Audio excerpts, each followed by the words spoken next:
现在呢，我就把最后面就是我们之前所讲的，就是10种分类里面，那最后一个关代实境质性陈述同质呢，然后把它给解释完。那所谓的关代实境质性陈述同质的时候呢，那我们先说到境，那什么叫做关代实境质性的这个境呢？那讲到境的时候，就提到说，如果呢这两个事物，就是提到说一定要有两种事物，这两种事物，比如说 A 和 B 两种，当你能够显现 A 这个事物的时候呢，同时显现 A 的时候，就一定能够显现 B 的时候呢，那它就是所谓在境上面是同质，境上面陈述同质。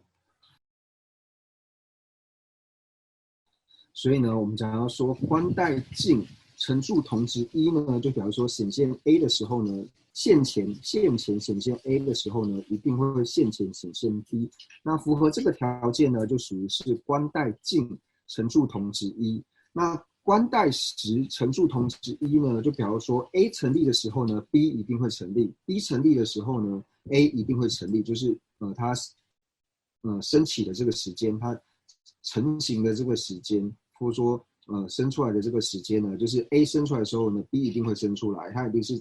同时的话呢，那这就是属于关代实陈述同质一。那最后一个关代体性陈述同质一，或者说关代质性，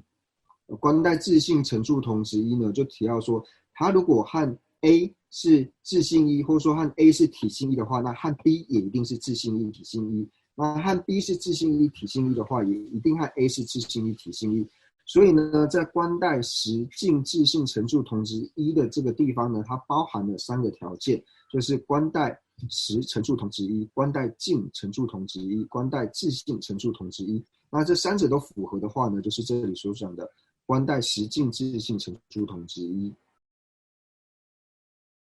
那今天呢，我们就先上到这边。